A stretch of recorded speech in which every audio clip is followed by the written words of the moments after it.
Hello guys, welcome back to my channel Easy Learning with Himal. So this video is on physics for class 10 students and I'm going to teach you chapter electricity. So this is my lecture 3 video on this topic.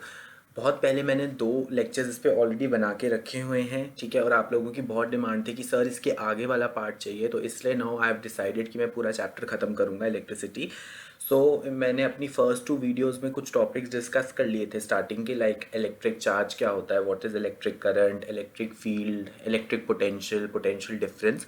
और आज मैं उसके आगे से continue करने वाला हूँ। तो आई रिकमेंड कि अगर आपने वो 2 पार्ट्स नहीं देखे हैं तो पहले आप वो 2 पार्ट्स देख लीजिए। मैंने नीचे डिस्क्रिप्शन में उसके लिंक्स डाले हुए हैं, वहाँ से क्लिक करके वो दोनों पार्ट्स देख सकते हैं। 5 to 7 मिनट्स की वीडियो है ईच उन दोनों पार्ट्स की। और अब मैं आपका स्टार्ट करने वाला हूँ लेक्चर 3। इसमें हम टॉपिक्स कवर करेंगे your circuit diagram, Ohm's law, resistance, rheostat, factors affecting resistance और रेजिस्टिविटी। ये बहुत बहुत इंपॉर्टेंट टॉपिक्स है, तो ध्यान से वीडियो को एंड तक देखना जिससे कि आपके सारे डाउट्स क्लियर हो जाए।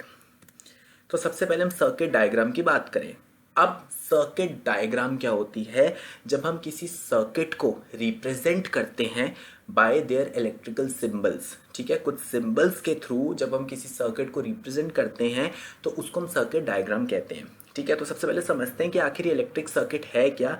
So electric circuit is a closed path. ये बेसिकली क्लोज्ड पाथ है। क्लोज्ड पाथ इसलिए बोलते हैं क्योंकि तभी अगर पाथ क्लोज्ड होगा तभी उसमें से करंट फ्लो करता है। तो इलेक्ट्रिक सर्किट हमेशा क्लोज्ड होता है क्योंकि जब तक पाथ क्लोज नहीं होगा उसमें से चार्जेस फ्लो नहीं करेंगे, करंट फ्लो नहीं करेगा। And it comprises of cell, या अगर ग्रुप ऑफ सेल्स हैं तो उसको हम बैटरी कहते हैं। एक प्लग की लगी होती है। प्लग की बेसिकली आपका एक स्विच होता है ऑन और ऑफ। जैसे आपने ऑन कर दिया प्लग की तो इसका क्या मतलब है? आपका करंट फ्लो कर देगा, सर्किट क्लोज हो जाएगा। जैसे हमने स्विच ऑफ कर दिया मतलब आपका सर्किट ब्रेक हो गया। और बाकी आपके कुछ इलेक्ट्रिकल कंपोनेंट्स हो सकते हैं, या आपका बल्ब हो सकता है, रेजिस्टर हो सकता है, any component. And very important, connecting wires, because in सारी चीज़ों को जो आपस में जोड़ती है वो कनेक्टिंग वायर्स है। तो आप देखो जैसे यहाँ पे स्विच है, बल्ब है, बैटरी है, इन सबको ये जो चीज़ें जोड़ रही हैं, ये ब्लैक कलर की जो लाइन है स्क्वायर के फॉर्म में, ये सारी आपकी वायर्स हैं। तो बेसिकली ये एक सर्किट डायग्राम है। बट आपने देखा यहाँ पे स्विच कुछ इस तरह से दिखाया जा रहा है, बैटरी कुछ इस तरह से दिखाई जा रही है। तो ऐसा इसलिए है क्योंकि हम एक्चुअल डायग्राम्स नहीं बनाते हैं, हम उनके सिंबल्स बनाते हैं। तो आइए हम समझते हैं what are the symbols of electrical components. Electric cell, अगर हम सेल की बात करें तो देखो इसमें एक लॉन्ग लेंथ वाली लाइन है, एक शॉर्ट लेंथ वाली लाइन है। लॉन्ग लेंथ वाली लाइन के साथ पॉजिटिव लिखा है और इसका नेगेटिव लिखा है, मतलब प्लस माइनस का साइन है। तो basically this is your positive terminal and this is your negative terminal. और जब हम कुछ सेल्स को आपस में जोड़ देते हैं, 2 और मोर देन 2 सेल्स जब आपस में जुड़ जाते हैं तो वो कॉम्बिनेशन ऑफ सेल्स क्या कहलाता है? बैटरी। उसको हम क्या कहते हैं? बैटरी। फिर आपकी प्लग की या स्विच 2 तरह के, ओपन या क्लोज्ड। अगर बीच में डॉट नहीं है इसके सिंबल के तो ये ओपन स्विच है, और अगर इसके बीच में डॉट है तो ये क्लोज स्विच है। नेक्स्ट आ गया वायर जॉइंट। तो देखो ये 2 लाइंस वायर को रिप्रेजेंट कर रही हैं, बीच में हमने एक डॉट लगा दिया। जब हम एक डॉट बना देते हैं मतलब एक जॉइंट है जहाँ पे 2 वायर्स कनेक्ट कर रही हैं। अब अगर 2 वायर्स एक दूसरे को ओवरलैप कर रही हैं बट वो आपस में कनेक्ट नहीं कर रही हैं तो हम जॉइंट की जगह ऐसे कर्व्ड शेप दे देते हैं। These are wires which are crossing each other but they are not joining. Next अगर सिंबल की बात करें तो वह है इलेक्ट्रिक बल्ब। ये कर्व्ड शेप में जो एम बनाया हुआ है ये आपका इलेक्ट्रिक बल्ब है। देन आपका रेजिस्टर आ गया। ये जो जिगजैग वाली लाइंस हैं ये आपका रेजिस्टर है। देन आपका वेरिएबल रेजिस्टेंस आ गया जिसको हम रियोस्टैट कहते हैं। ये जिगजैग लाइंस पे अगर हम एक एरो डाल दें या ऊपर से एक एरो लेके आ जाएं तो ये आपका रियोस्टैट होगा। तो व्हाट इज रेजिस्टेंस, रियोस्टैट, ये हम अभी इस डिटेल में पढ़ने वाले हैं इस वीडियो में। अभी के लिए आप कम से कम इसका सिंबल मेमोराइज कर लीजिए कि इसका सिंबल कैसा होगा। उसके बाद आपके 2 और डिवाइसेस होते हैं, एम मीटर और वोल्ट मीटर, जो मैं अपनी प्रीवियस वीडियोस में एक्सप्लेन कर चुका हूँ। एम मीटर करंट को मेजर करता है और यहाँ पे ए आ जाता है, कैपिटल ए, और पॉजिटिव और नेगेटिव साइन आएंगे। इसके भी 2 टर्मिनल्स होते हैं, पॉजिटिव और नेगेटिव। सिमिलरली वोल्ट मीटर में भी होता है बट वोल्ट मीटर में कैपिटल वी लिखा होता है। और वोल्ट मीटर क्या करता है? ये वोल्टेज मेजर करता है जिसको हम पोटेंशियल डिफरेंस भी कहते हैं। नेक्स्ट बहुत इंपॉर्टेंट लॉ, जिस लॉ ने इलेक्ट्रिसिटी की फाउंडेशन दी, that is your Ohm's law. So there was a very very famous physicist who was George Simon Ohm. उन्होंने क्या किया, कुछ एक्सपेरिमेंट किए और उन्होंने एक रिलेशनशिप फाइंड आउट किया करंट और पोटेंशियल डिफरेंस के बीच में। मींस वो कुछ एक्सपेरिमेंट्स कर रहे थे, उन्होंने क्या किया, करंट को बढ़ाया और करंट को घटाया और देखा कि करंट के बढ़ने या घटने से पोटेंशियल डिफरेंस यानी कि जो वोल्टेज थी across the terminals of a wire उस पर क्या चेंजेस आ रहे थे। और सेकंड उन्होंने उसका उल्टा एक्सपेरिमेंट करके देखा कि उन्होंने वोल्टेज यानी कि पोटेंशियल डिफरेंस को घटाकर या बढ़ाकर इंक्रीज या डिक्रीज करके देखा कि what will be the impact of this on the current. तो basically he found a relationship between current जिसको हम आई से रिप्रेजेंट करते हैं एंड पोटेंशियल डिफरेंस वी। तो जब उन्होंने ये रिलेशनशिप समझा तो उन्होंने एक लॉ दिया जिसको हम कहते हैं ओम्स लॉ, उन्हीं के नाम पर ये लॉ है। So Ohm's law state that, Ohm's law की जो मेन कंडीशन है कि ये कांस्टेंट टेम्परेचर पे ही वैलिड है। अगर टेम्परेचर कांस्टेंट नहीं है तो ओम्स लॉ वैलिड नहीं होगा। इसलिए हम स्टार्टिंग में इसकी डेफिनेशन के लिए पहले लिखते हैं if external conditions like temperature remain same. तो उन्होंने क्या देखा, जो पोटेंशियल डिफरेंस वी है cross the ends of a metallic wire it is directly proportional to the current I flowing through it. कि जो पोटेंशियल डिफरेंस होता है किसी भी वायर के एंड्स के अक्रॉस वो किसके डायरेक्टली प्रोपोर्शनल होता है, द अमाउंट ऑफ करंट जो उस वायर से फ्लो हो रहा है। मतलब जितना ज्यादा करंट हम उस वायर से फ्लो करेंगे उतना ही ज्यादा उस वायर के अक्रॉस पोटेंशियल डिफरेंस होगा। या हम उल्टा भी कह सकते हैं कि जितना ज्यादा एक वायर के अक्रॉस पोटेंशियल डिफरेंस होगा यानी कि उसमें से उतना ही ज्यादा करंट फ्लो कर रहा है। तो डायरेक्टली प्रोपोर्शनल टर्म का मतलब ही यही होता है कि अगर दो क्वांटिटीज डायरेक्टली प्रोपोर्शनल है कि एक क्वांटिटी जितनी बढ़ेगी दूसरी क्वांटिटी भी उतनी ही बढ़ेगी। मतलब अगर हम करंट को डबल कर दें तो पोटेंशियल डिफरेंस भी डबल हो जाएगा, और इसका उल्टा भी बोल सकते हैं, हम करंट को हाफ कर दें तो पोटेंशियल डिफरेंस हाफ हो जाएगा। तो हम इसको इस तरह से लिख सकते हैं, V ये डायरेक्टली प्रोपोर्शनल का साइन होता है I, V directly proportional to I। अब पहले थर्ड इक्वेशन देखिए, जब हमने डायरेक्टली प्रोपोर्शनल का साइन हटाया और इक्वल टू लगाया तो जब भी प्रोपोर्शनैलिटी साइन हटता है तो एक कांस्टेंट लगता है, तो यहाँ पे R लग गया। ठीक है, और R किसके इक्वल हो गया, V अपॉन I, क्योंकि V is equal to I R है तो मतलब V अपॉन I क्या है, R, वो है कांस्टेंट। तो जब भी प्रोपोर्शनैलिटी साइन हटता है तो एक कांस्टेंट लगता है, और यहाँ पे जो कांस्टेंट है वो है R। और ये बहुत इंपॉर्टेंट है formula V is equal to I R. ठीक है, इस पे बहुत क्वेश्चंस बेस्ड होंगे आपको इस चैप्टर के, और इस R को हम कहते हैं रेजिस्टेंस ऑफ मेटेलिक वायर। ठीक है, ये जो कांस्टेंट है इसको क्या कहते हैं, रेजिस्टेंस। ये मेटेलिक वायर की रेजिस्टेंस होती है। तो रेजिस्टेंस क्या होती है उसको समझने से पहले एक बार हम ओम्स लॉ का ग्राफिकल रिप्रेजेंटेशन देख लेते हैं। अब देखिए जो V और I है वो डायरेक्टली प्रोपोर्शनल है, तो अगर हम पोटेंशियल डिफरेंस और करंट को एक्सपेरिमेंट करें और इन दोनों की रीडिंग्स को एक ग्राफ में प्लॉट करेंगे तो हम देखेंगे एक स्ट्रेट लाइन ग्राफ होगा। ठीक है, स्ट्रेट लाइन ग्राफ क्या होता है, डायरेक्टली प्रोपोर्शनैलिटी वाली क्वांटिटीज के लिए हमेशा जब हम ग्राफ प्लॉट करते हैं वो स्ट्रेट लाइन होता है। या प्लॉट करके भी देख सकते हैं कि जब 0.5 एम्पियर करंट था फॉर एग्जांपल तो 2 वोल्ट थी आपका पोटेंशियल डिफरेंस, फिर जब 1 एम्पियर करंट हुआ तो 4 वोल्ट। तो यहाँ पे क्या हो रहा है, करंट जितना बढ़ रहा है उतना ही सेम क्वांटिटी में आपको वोल्टेज बढ़ रहा है। करंट 0.5 बढ़े जा रहा है, वोल्टेज आपका 2 बढ़े जा रहा है। अगर आप किसी भी दो पॉइंट्स के बीच में V और I का रेशियो निकालोगे, किसी भी दो पॉइंट्स के बीच में V और I का रेशियो निकालोगे तो जो V है ये देखो V चेंज इन V, यहाँ पे 10 था यहाँ पे 8 था, तो 10 माइनस 8 ये लेंथ कितनी हो गई 2। और अगर आप इन दोनों पॉइंट्स के बीच में ये आप I निकालोगे तो ये 2.5 है, ये 2 है तो ये 0.5 आएगा। तो अगर आप किसी भी दो पॉइंट्स के बीच में ले लो तो हमेशा जो पोटेंशियल डिफरेंस होगा दो पॉइंट्स के बीच में वो हमेशा 2 होगा, क्योंकि ये जो पोटेंशियल डिफरेंस है ये 2 के क्वांटिटी से बढ़ रहा है और करंट आपको 0.5 की क्वांटिटी से बढ़ रहा है। तो रेजिस्टेंस हमेशा इसमें कांस्टेंट रहेगी, कहीं पे भी अगर हम रेजिस्टेंस निकाल लें वो सेम रहेगी। तो ये जो V और I का रेशियो होता है इसको हम स्लोप ऑफ ग्राफ कहते हैं। अभी मैं स्लोप ज़्यादा डिटेल में डिस्कस नहीं करूंगा बिकॉज स्लोप आप क्लास 11th की मैथमेटिक्स में पढ़ेंगे, तो इसलिए आप कम से कम इतना याद रख सकते हैं कि जो graph between V and I होता है वो स्ट्रेट लाइन होता है। इस ग्राफ की स्लोप हमें रेजिस्टेंस देती है, और रेजिस्टेंस का फॉर्मूला क्या होता है, V अपॉन I। ये फॉर्मूला तो आपको ओम्स लॉ से भी पता है कि V is equal to I R होता है, तो रेजिस्टेंस हो गया आपका V अपॉन I। अब बेसिकली रेजिस्टेंस है क्या, हम अपनी डे टू डे लाइफ में भी रेजिस्टेंस टर्म यूज़ करते हैं। ठीक है, जैसे रेजिस्ट करना किसी चीज़ को, जैसे कि हम बोलते हैं कि I am on a diet so I am resisting food which contains fat. ठीक है, या I don't like that person so I am resisting to meet him. तो बेसिकली रेजिस्टेंट है, किसी रेजिस्टेंस का क्या मतलब है, किसी चीज़ को रोकना। तो बेसिकली यहाँ पे क्या है, it is a property of a conductor. एक कंडक्टर की प्रॉपर्टी है to resist the flow of charges through it, जिससे कि उसके थ्रू चार्जेस ना फ्लो करें। चार्जेस मीन्स बेसिकली यहाँ पे इलेक्ट्रॉन्स, क्योंकि आपको पता है इलेक्ट्रॉन्स के फ्लो करने की वजह से आपका करंट फ्लो करता है।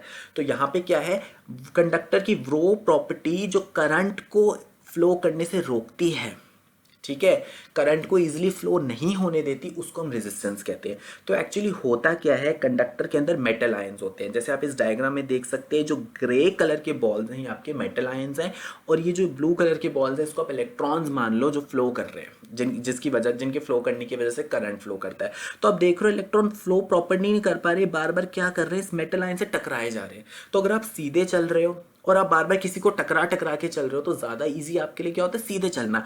बट यहाँ पे मेटल आयंस क्या कर रहे हैं, ये रेजिस्टेंस प्रोवाइड कर रहे हैं इन इलेक्ट्रॉन्स को। तो इन मेटल आयंस जो कंडक्टर में होते हैं, इनकी वजह से आपके इलेक्ट्रॉन्स का फ्लो जो होता है वो बड़ा रैंडम हो जाता है, वो प्रॉपरली फ्लो नहीं कर पाते, और यही मेटल आयंस जो हैं वो कंडक्टर में रेजिस्टेंस प्रोवाइड करते हैं। तो अब आप खुद सोचो, अगर रेजिस्टेंस बहुत ज़्यादा होगी किसी कंडक्टर की तो करंट उतना ही कम फ्लो कर पाएगा, और अगर किसी कंडक्टर की रेजिस्टेंस बहुत ही कम है, मतलब मेटल आयंस बहुत ही कम है, तो क्या होगा, करंट बहुत ईजिली फ्लो कर पाएगा। तो रेजिस्टेंस और करंट एक दूसरे के इन्वर्सली प्रोपोर्शनल हैं। जितनी ज़्यादा रेजिस्टेंस किसी कंडक्टर की उतना ही कम उसमें से करंट फ्लो कर पाएगा, जितनी कम रेजिस्टेंस कंडक्टर की उतना ही ज़्यादा उसमें से करंट फ्लो कर पाएगा। अब ये रेजिस्टेंस किसने डिस्कवर की थी, जो हमारे साइंटिस्ट हैं जॉर्ज साइमन ओम, उन्होंने डिस्कवर की थी, इसलिए इसका ऐसा यूनिट क्या है, ओम, और इसको हम ग्रीक लेटर ओम से रिप्रेजेंट करते हैं। तो ये जो मैं आपको हाईलाइट कर रहा हूँ यहाँ पे, सर्कल बना रहा हूँ स्क्रीन पर, ये आपका ओम का सिंबल है। ठीक है, अब हम ओम को 1 वोल्ट अपॉन 1 एम्पियर भी कह सकते हैं, क्योंकि R is V upon I. तो अगर हमें रेजिस्टेंस में के फॉर्मूले में हम वोल्टेज को 1 मान ले और करंट को भी 1 मान ले, मतलब वोल्टेज को 1 वोल्ट मान ले, करंट को 1 एम्पियर मान ले, तो 1 अपॉन 1 आपका 1 होता है, तो रेजिस्टेंस क्या हो जाएगी, 1 ओम। तो इसका मतलब है अगर किसी दो एंड्स ऑफ कंडक्टर के बीच में पोटेंशियल डिफरेंस 1 वोल्ट है और उसमें से करंट 1 एम्पियर फ्लो हो रहा है, तो resistance is said to be 1 ohm. ठीक है, तो अगर आप क्वेश्चन आपको एग्जाम में आता है डिफाइन ओम, ठीक है, define the unit of resistance, तो यूनिट डिफाइन करने का यही मतलब होता है, आप 1 ओम को डिफाइन कर दो। ठीक है, अगर आपको होता है डिफाइन यूनिट ऑफ करंट, तो 1 एम्पियर को डिफाइन कर दो। ठीक है, अब रियोस्टैट हमने पीछे सिंबल पढ़ा था, तो रियोस्टैट क्या करता है, बेसिकली रेजिस्टेंस को चेंज करता है। ठीक है, क्या करता है, सर्किट में रेजिस्टेंस को चेंज करता है। तो ये देखो रियोस्टैट ये इस तरह का डिवाइस होता है, और ये स्लाइडिंग कंपोनेंट है। ये कंपोनेंट जैसे जैसे स्लाइड करता रहता है, स्लाइड करने की वजह से रेजिस्टेंस की वैल्यू क्या होती है, चेंज होती है। हमें इसकी डिटेल वर्किंग में नहीं जाना है, बट आपको एटलीस्ट पता होना चाहिए कि रियोस्टैट होता कैसे है, और ये स्लाइडिंग नेचर की वजह से क्या करता है, रेजिस्टेंस चेंज करता है। क्लास 12th में आप इसकी वर्किंग बहुत ही डिटेल में पढ़ने वाले हो। तो बेसिकली अभी मैंने आपको बताया था, जो करंट थ्रू अ रेजिस्टर है वो इन्वर्सली प्रोपोर्शनल टू रेजिस्टेंस है। इसके लिए हम एग्जांपल ले सकते हैं कि अगर हम रेजिस्टेंस को डबल कर दें तो करंट आपका हाफ हो जाएगा। तो एक ऐसा कंपोनेंट जो करंट को रेगुलेट करता है विदाउट चेंजिंग द वोल्टेज। अब देखो V is equal to I R है, अगर हम V को चेंज ना करें तो फिर करंट को अगर हमें चेंज करना हो तो एक ही तरीका है, किसको चेंज करना पड़ेगा, रेजिस्टेंस को। और रेजिस्टेंस को कौन चेंज करता है, वो डिवाइस जिसको हम वेरिएबल रेजिस्टेंस कहते हैं, इसी को हम रियोस्टैट भी कहते हैं। तो बेसिकली जो करंट को रेगुलेट करता है, करंट को रेगुलेट करने का मतलब है रेजिस्टेंस को चेंज करना। व्हाई, बिकॉज हम पोटेंशियल डिफरेंस को तो छेड़ ही नहीं रहे, हमने वोल्टेज क्या रखी है, कांस्टेंट रखी है। तो वेरिएबल रेजिस्टेंस को हम रियोस्टैट भी कहते हैं। तो in an electric circuit a device called rheostat is often used to change the resistance of a circuit. तो सर्किट की रेजिस्टेंस को चेंज करने के लिए जो हम डिवाइस यूज करते हैं वो है रियोस्टैट। नेक्स्ट बहुत इंपॉर्टेंट फैक्टर्स अफेक्टिंग रेजिस्टेंस, इससे रिलेटेड तो क्वेश्चन आता ही आपको बोर्ड एग्जाम्स में और कॉम्पिटिटिव एग्जाम्स में कि किस तरह से रेजिस्टेंस डिफरेंट फैक्टर्स पे डिपेंड करती है। आपको बता देंगे कि भाई लेंथ डबल कर दी, डायमीटर हाफ कर दिया, एरिया थ्राइस कर दिया, बताओ रेजिस्टेंस पे क्या फ़र्क पड़ेगा। तो ध्यान से पढ़िएगा ये टॉपिक। तो जो रेजिस्टेंस है वो 3 फैक्टर्स पे डिपेंड करती है, length of conductor, area of cross section और nature of material. Nature of material बहुत कॉमन है, हर कंडक्टर डिफरेंट मटेरियल्स का बना होता है, सब में जो मेटल आयंस होते हैं वो डिफरेंट तरह के होते हैं, तो सबकी जो रेजिस्टेंस होती है वो डिफरेंट होती है। मेन अब हमें सीखना है कि वो लेंथ और एरिया ऑफ क्रॉस सेक्शन पे कैसे डिपेंड करती है। तो मान लीजिए जैसे ये कंडक्टर है, तो ये L मैंने इसकी लेंथ बनाई है, और एरिया ऑफ क्रॉस सेक्शन क्या है, ये जो सर्कल है ये इसका क्रॉस सेक्शनल एरिया है, जो हमने कैपिटल A ले लिया है। तो सबसे पहले अगर हम लेंथ की बात करें तो जो रेजिस्टेंस होती है कंडक्टर की वो डायरेक्टली प्रोपोर्शनल होती है लेंथ ऑफ अ कंडक्टर। तो जितनी ज़्यादा कंडक्टर की लेंथ होगी उसमें उतनी ही ज़्यादा रेजिस्टेंस होगी। तो अगर हम किसी कंडक्टर की लेंथ को डबल कर दें तो उसकी रेजिस्टेंस भी डबल हो जाएगी, और अगर हम किसी कंडक्टर की लेंथ को 1/3 टाइम्स कर दें तो उसकी रेजिस्टेंस भी 1/3 टाइम्स हो जाएगी। इसलिए हमने यहाँ पे लिखा है R is directly proportional to L. Area of cross section में इसका उल्टा हो जाता है, जो रेजिस्टेंस है वो एरिया ऑफ क्रॉस सेक्शन के इनवर्सली प्रोपोर्शनल है। ठीक है, R is in proportional to 1/a का यही मतलब है, R is inversely proportional to A. मतलब अगर हम एरिया बढ़ाते जाएं तो रेजिस्टेंस कम होती जाएगी, और एरिया कम करते जाएं तो रेजिस्टेंस बढ़ती जाएगी, क्योंकि वो उसके इनवर्सली प्रोपोर्शनल है। तो अगर हम यहाँ पे देखें R is directly proportional to L, R is inversely proportional to A, अगर हम इन दोनों इक्वेशंस को कंबाइन करें तो R is proportional to L/A आ जाएगा। और आपको पता है जब हम प्रोपोर्शनैलिटी साइन हटा के इक्वल टू लगाते हैं तो एक कांस्टेंट लगता है। तो यहाँ पे जो कांस्टेंट लगा है इसको कहते हैं रो, RHO। क्या होता है इस कांस्टेंट का नाम? रो, RHO। और इसी को हम कहते हैं resistivity of material of conductor, conductor के मटेरियल की रेजिस्टिविटी। ठीक है, तो सेकेंड इंपॉर्टेंट फॉर्मूला है V is equal to I R, आपने पढ़ लिया था। R is equal to rho L/A, बहुत इंपॉर्टेंट है, जहां पे R रेजिस्टेंस है, रो रेजिस्टिविटी है, L लेंथ ऑफ कंडक्टर और A area of cross section है। तो बेसिकली रेजिस्टिविटी क्या हो गई? अगर R is equal to rho L/A है तो रेजिस्टिविटी क्या होगी? Rho is equal to R into A/L। तो अगर हम इसके यूनिट्स निकालने हैं तो इस फॉर्मूले में सबके यूनिट्स रख दो। रेजिस्टेंस का यूनिट ओम इंटू एरिया का unit metre square divided by length का यूनिट मीटर। तो जब इसको सॉल्व करेंगे तो ओम मीटर आ जाएगा। तो रेजिस्टिविटी का यूनिट क्या होता है? ओम मीटर। तो अब मेन चीज है रेजिस्टिविटी है क्या? It is the characteristic property of a material. ये एक मटेरियल की कैरेक्टरिस्टिक प्रॉपर्टी है, ये मटेरियल टू मटेरियल डिपेंड करती है। फॉर एग्जांपल अगर हम देखें जो मेटल्स और अलॉयज होते हैं which are good conductors of electricity, उनकी रेजिस्टिविटी बहुत लो होती है। और जो इंसुलेटर्स होते हैं which are bad conductors of electricity, उनकी रेजिस्टिविटी बहुत हाई होती है। मतलब ये मटेरियल टू मटेरियल डिपेंड करती है, तभी हमने बोला कैरेक्टरिस्टिक प्रॉपर्टी है मटेरियल की। अब रेजिस्टिविटी और रेजिस्टेंस दोनों टेम्परेचर पे डिपेंड करती हैं, दोनों टेम्परेचर के चेंज होने से चेंज होती हैं। ठीक है, तो टेम्परेचर डिपेंडेंट क्वांटिटी है रेजिस्टिविटी और रेजिस्टेंस। अब डिफरेंस क्या है? जो रेजिस्टेंस आपने पढ़ा था वो डायमेंशंस पे डिपेंड करती है, लेंथ पे भी और एरिया ऑफ क्रॉस सेक्शन पे भी। बहुत इंपॉर्टेंट है, तभी मैंने यहाँ पे नोट बनाया है, resistivity is independent of length and area of cross section. ये कैरेक्टरिस्टिक प्रॉपर्टी मटेरियल की, इसको डायमेंशन चेंज करने से चेंज नहीं होती, चाहे हम लेंथ बढ़ा दे, एरिया कम कर दे, कुछ भी कर दे, रेजिस्टिविटी चेंज नहीं होगी। तो याद रखना एग्जाम में इस तरह से क्वेश्चन आता है कि सपोज आपका एरिया वो बोलेंगे हमने 3 टाइम्स कर दिया, बताओ रेजिस्टेंस और रेजिस्टिविटी में क्या चेंज होगा? तो रेजिस्टेंस तो आप बोल दोगे, अगर एरिया 3 टाइम्स हो गया तो रेजिस्टेंस 1/3 टाइम्स हो जाएगी। बट रेजिस्टिविटी में आपने क्लियरली लिखना है नो चेंज, डायमेंशन चेंज करने की वजह से रेजिस्टिविटी चेंज नहीं होती।